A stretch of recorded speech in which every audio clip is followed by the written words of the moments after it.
Olá pessoal, nessa aula então a gente vai falar de duas classes bastante importantes de sinais que vão aparecer para a gente ao longo do curso, que são os sinais contínuos e os sinais discretos. Tá?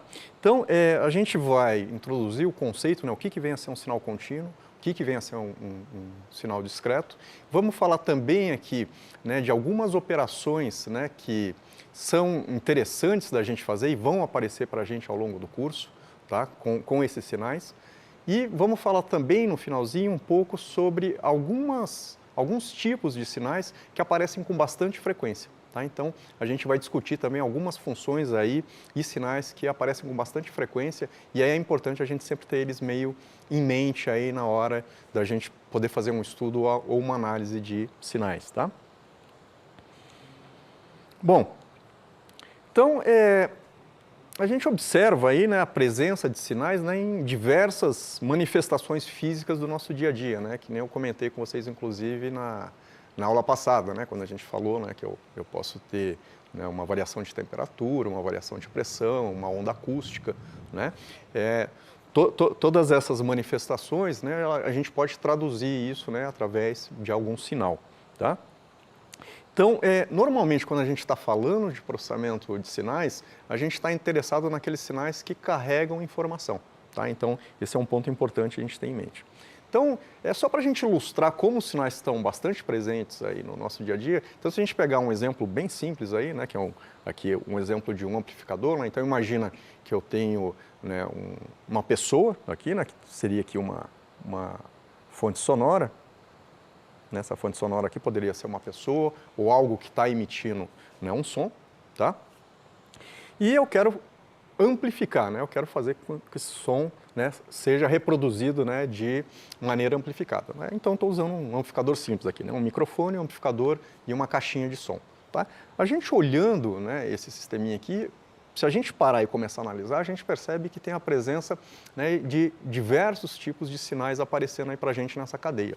Então, olha só, eu tenho aqui, quando a pessoa fala, vamos imaginar que é uma pessoa falando, então ela está emitindo uma onda acústica, que se materializa aí como ondas de pressão no ar. Tá? Essas ondas de pressão, elas vão fazer o quê? Vão sensibilizar aqui esse microfone, que é um transdutor, que nem eu tinha comentado com vocês na aula passada. Então, essa vibração mecânica vai causar o quê? A transdução através do microfone de um sinal elétrico, que vai aparecer aqui. Então, aqui eu tenho um sinal elétrico aqui, que é a resposta desse transdutor a essa excitação aqui dessas ondas mecânicas aqui. Aí eu tenho um amplificador que, na verdade, é um sistema. Na próxima aula a gente vai falar de sistemas, mas basicamente o sistema é algo que transforma uma entrada numa saída desejada. Nesse caso aqui, o que eu tenho? Eu tenho um sinal elétrico na entrada, eu quero amplificar esse sinal. Então, esse amplificador vai me produzir agora vamos dizer assim, o mesmo sinal elétrico com a mesma informação, só que agora amplificado.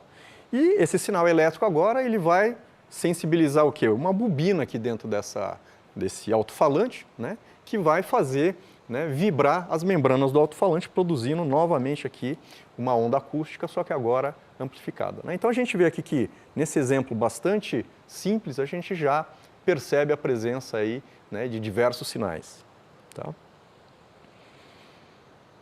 Bom, os sinais em geral eles podem ser representados aí por funções de uma ou mais variáveis. Então, por exemplo, no caso do sinal de voz, eu posso representar ele através de uma função de uma única variável, que seria o tempo. Ou seja, eu tenho uma amplitude que está variando em função do tempo.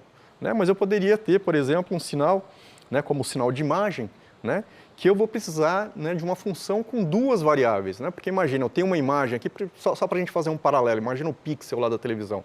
Para mim saber qual que é a cor que tem que estar ali naquele pixel, eu vou precisar da coordenada x, y. Então, para mim determinar o valor da imagem num determinado ponto, eu preciso de duas coordenadas. Então, eu vou ter uma função aí de duas variáveis. Tá? Ou se a gente estiver pensando em vídeo, por exemplo, vídeo o que é? Vídeo é imagem em movimento. Então, eu vou precisar da informação do valor da imagem, mas eu preciso saber também em que instante de tempo que ela está ocorrendo. Então, eu vou precisar aí de três variáveis. Então, tem uma função de três variáveis nesse caso. Tá? Os sinais eles podem ser classificados ainda como sinais contínuos ou sinais discretos. Vamos dar uma olhadinha aí na definição de cada um deles, né? Então, por simplicidade aqui, né, eu falei para vocês aqui que o sinal ele pode ser função de várias variáveis, mas vamos considerar, né, o caso, né, onde eu tenho uma única variável, que é o tempo, tá?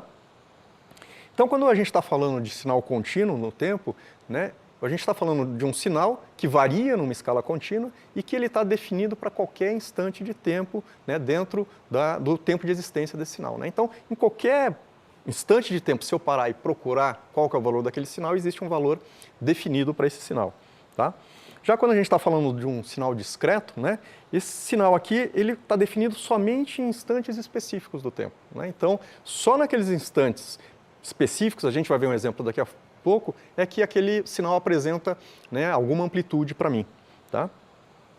E existe também, né, muitas vezes a gente ouve a palavra sinal discreto e sinal digital, né? É a mesma coisa? Não exatamente. Todo sinal digital é um sinal discreto, mas nem todo sinal discreto é um sinal digital, tá? O que vai acontecer, né? Um sinal discreto, ele pode ter amplitude dele num determinado instante variando numa escala contínua. Eu tenho um sinal discreto, tá?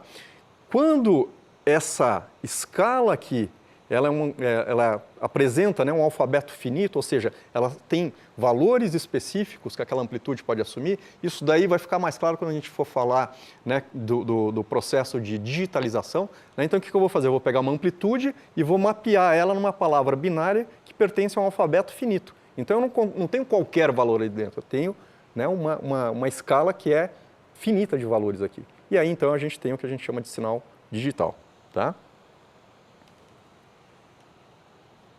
Bom, agora só para a gente ilustrar um pouquinho, né?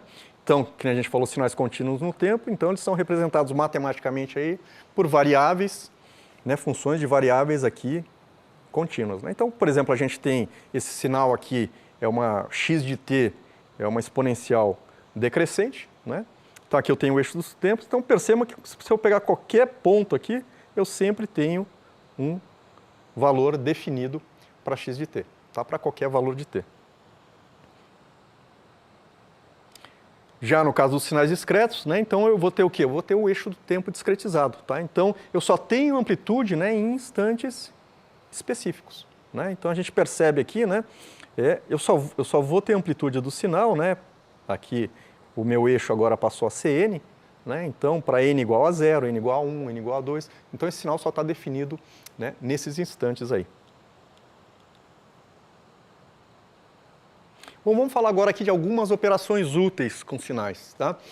Talvez num primeiro momento, olhando agora, você não faça muito sentido. Você fala, mas para que eu quero saber isso? Mas daqui a algumas aulas vocês vão ver que essas operações que a gente está discutindo aqui agora, a gente utiliza elas com bastante frequência quando a gente está fazendo o processamento dos sinais. Tá? Então, a primeira operação é a operação de deslocamento. Né? Então, imagina que eu tenho um sinal x de t, então, né, eu posso deslocar esse sinal, criar um novo sinal aí que a gente vai chamar de φ de t, que nada mais é do que x de t menos uma constante que eu estou chamando de uma constante t maiúsculo. Tá? O que ocorre quando eu coloco essa constante aí dentro do argumento do meu sinal? Bom, se t for um valor positivo, eu vou atrasar esse sinal, que é o que a gente está vendo aqui, ó.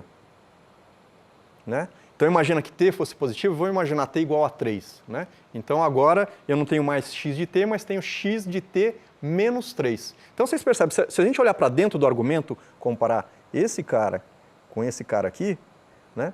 Então, por exemplo, eu tinha esse valor aqui, ó, para t igual a 0. Né? Para t igual a 0, eu tenho esse valor da função. Agora, o que eu fiz? Dentro do argumento, eu botei um t menos 3. Então, quando que o argumento vai ser 0 agora? Ele só vai ser 0 quando t agora for igual a 3, né? Porque eu tenho 3 menos 3 vai ser 0. Então, esse ponto que estava aqui, ó, ele veio parar aqui. Né? Então, eu fiz a função caminhar à direita. Tá?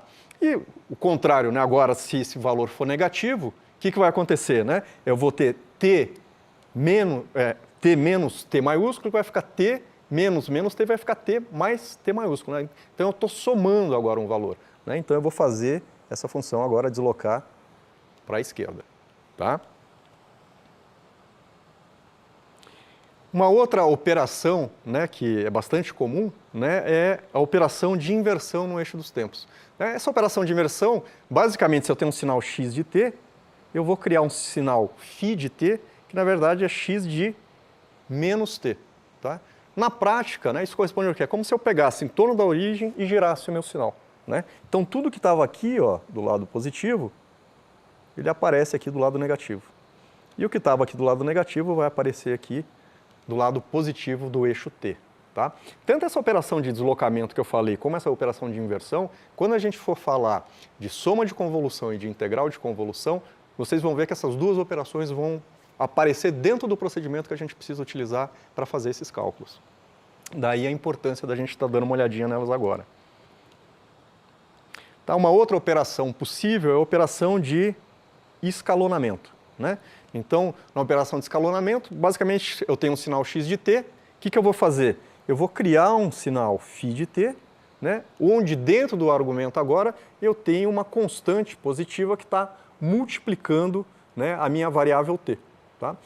Que efeito que eu vou causar com isso daí? Bom, se A for um número maior do que 1, eu vou causar um efeito de compressão nesse sinal, que é o que a gente está vendo aqui. Ó.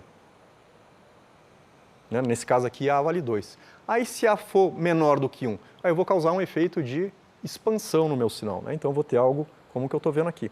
E, intuitivamente, dá para a gente visualizar isso. Né? Porque imagina, como eu estou, nesse caso aqui, né, como A é maior que 1, né, no caso A igual a 2, né, então eu estou pegando o valor de t e multiplicando por 2. Então, no meu sinal original, ó, eu precisava caminhar até t2 para eu ter esse valor da função. Agora, o que eu estou fazendo? Eu estou dando uma ajudinha para ela. Né? Então, quando eu caminhei t sobre 2, ou seja, só metade de t sobre 2, como eu estou multiplicando por 2, eu atinjo o mesmo ponto que eu atingiria na minha função original. E o contrário é verdadeiro aqui. Né? Aqui, o que eu estou fazendo? Eu estou dividindo. Então, como eu estou dividindo por 2, t vai ter que caminhar o dobro para chegar no mesmo ponto da minha função original. Então, nesse caso aqui, ó, eu tenho um efeito de expansão. Tudo que eu disse aqui para vocês para sinais contínuos vale para sinais discretos, tá? Ou sequências, né? A gente muitas vezes trata sinais discretos por sequências, tá? Então, por exemplo, aqui se eu tenho uma sequência x de n, né, eu posso provocar aqui um deslocamento nela. Ou posso fazer uma reversão no eixo n também. E posso também fazer um escalonamento. Tá? Só que o escalonamento, né, quando a gente está falando com sinais discretos, ele recebe, né, uns nomes especiais porque ele tem a ver com técnicas de aumento e diminuição de amostragem. Tá? Então, quando eu tenho uma redução da amostragem, a gente chama, né, de decimação. E quando eu tenho um aumento da amostragem, eu chamo de interpolação. Bom, vamos falar aqui de um outro conceito que é bastante importante, né, e que vai ser bastante explorado quando a gente for falar de série de Fourier, que é a questão dos sinais periódicos. Tá? Então, um sinal contínuo no tempo, ele vai ter um período t, né, c e somente c, x de t foi igual a x de t mais t. É parecido com aquilo que eu falei para vocês na aula passada, quando a gente falou de domínio do tempo e domínio da frequência, que eu falei do período. Tá? Então, basicamente, vocês podem imaginar o seguinte, se eu tenho um sinal que ele é periódico, com um período t, né, imagina que o período seja exatamente esse intervalo, então, se eu olhar para o gráfico desse sinal, o valor que eu enxergo aqui para a função é o mesmo valor que eu enxergo aqui, se eu caminhar um período. Isso independente do valor de t. Então, se eu caminhar sempre andando nessa janela, eu vou sempre ter, né, o mesmo valor para a minha função. Tá? Então, isso é um sinal periódico, ou seja, matematicamente, x de t é igual a x de t mais t para qualquer t. Bom, né, um desdobramento disso é que como se x de t, né, é igual a x de t, né, mais o período, então x de t também vai ser igual a x de t mais qualquer nt. Né? Se eu andar qualquer múltiplo do período, né, eu também encontro os mesmos valores. Né? Então, assim, todos os nt's vão ser períodos desse sinal. Tá? O período fundamental é o menor período, né? Seria o nosso t aqui. Tá? Então, só para a gente ter um exemplo, imagina lá que eu tenho um sinal x de t igual ao cosseno de 2π sobre t, ele vai ser periódico com o período fundamental t. Nesse caso aqui, a gente está fazendo t igual a 2, ó, perceba aqui que na figurinha t igual a 2. Então, vocês olham aqui, se eu caminhar, né, uma janela aqui de tamanho 2, eu obtenho exatamente o mesmo valor da função. Eu peguei aqui de 0 até 2, mas eu poderia ter pegado de menos 2 a 0, de menos 1 até 1, contanto que a janela tenha comprimento 2. Tá? Isso, né, é a maneira como a gente enxerga a periodicidade desse sinal.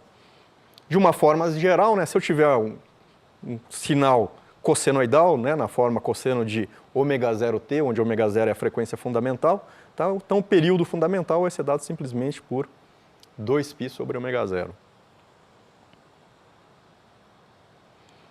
Bom, o que eu falei para vocês de sinais contínuos vale para sinais discretos também. Tá? Então, um sinal discreto x de n, ele vai ser periódico, né, com um período N maiúsculo aqui, se x de n mais esse período for igual a x de n, sendo que aqui a gente tem uma restrição importante, esse n tem que ser um inteiro, porque lembra que lá no domínio quando eu escrevo sequências, né, eu estou no eixo n só assume valores inteiros. Então, esse n aqui tem que ser um valor inteiro, para que o sinal seja periódico. Então, aqui a gente tem um exemplo, né? Então, eu tenho aqui cosseno de πn sobre 15, tá?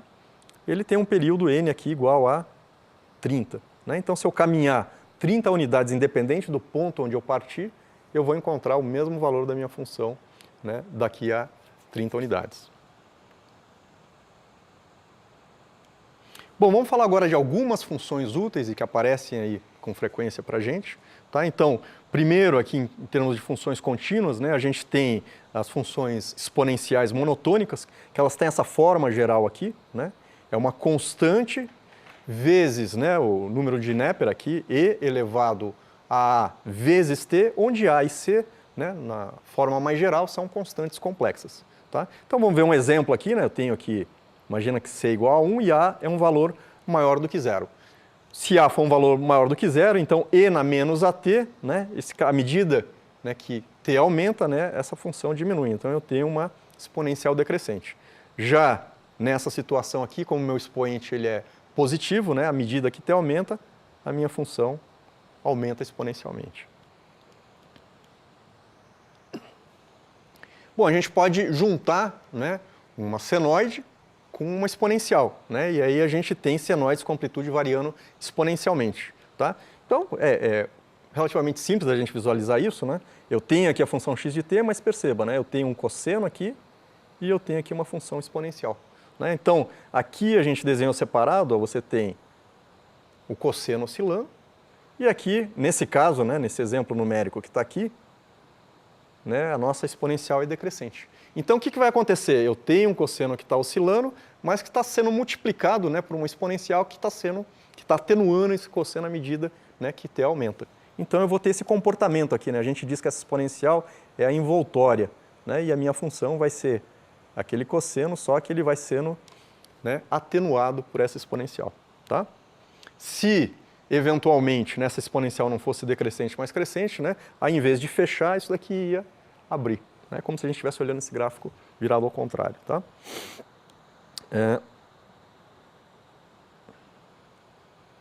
Bom, eu posso ter também, né, para sinais discretos, né, para sequências, né, eu também tenho sequências exponenciais. E elas vão ter essa forma geral aqui, né? X de n é igual a 1c alfa na n, onde se eu quiser colocar um formato parecido lá, utilizando, né, o número de Neper, né, eu posso dizer então que alfa é e elevado a beta, né? Então eu posso escrever agora c alfa de n como seno c e na beta n. Tá? Lembrando que esse n aqui é esse n aqui do nosso eixo n agora, que não é mais o eixo t. Tá? E aí a gente tem algumas situações possíveis. Né? Imagina aqui, né, que eu estou aqui olhando para essa expressão, imagina aqui que alfa é um número entre 0 e 1. Se alfa é um número entre 0 e 1, o que vai acontecer? Eu posso escrever isso daqui como uma razão entre dois números onde o denominador é maior que o numerador. Como os dois estão elevados a n, o que acontece? O denominador cresce mais rápido que o numerador. Então, por isso que a minha função cai. E se ele for um número entre módulo entre 0 e 1, mas for negativo, o que vai acontecer aqui?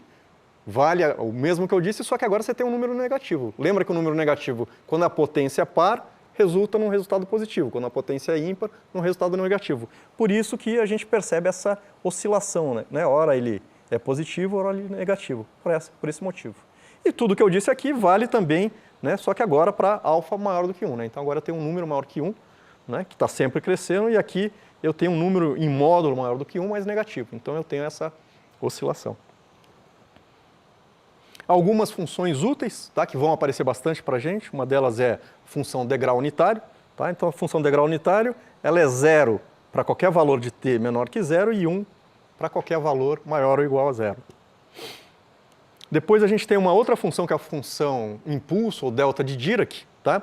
E essa função aqui ela pode ser entendida da seguinte forma. Né? Imagina que a gente tem uma função que é um pulso retangular, que ele tem aqui, vocês percebam, a largura dele é epsilon, né? Ele está indo de menos epsilon sobre 2 até epsilon sobre 2, e a altura é 1 sobre epsilon. Imagina agora que epsilon tende a 0. O que vai acontecer?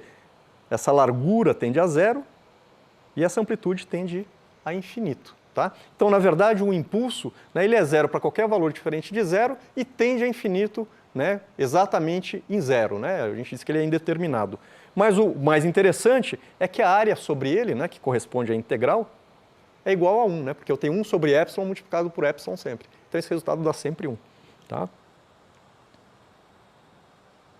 Bom, da mesma forma que a gente viu, para as funções contínuas, eu tenho o equivalente para as funções discretas. Né? Então eu vou ter aqui, né, a sequência degrau unitário discreta, ela vai ser 0 para n menor do que 0 e vai ser 1 para n maior ou igual a 1. Tá? E a função impulso unitário discreta ela é bem mais tranquila do que a delta de Dirac. Né? Aqui, efetivamente, né, o impulso ele vai valer 1, vai ter amplitude 1 para n igual a 0 e vai ser 0 para qualquer outro valor. Ok?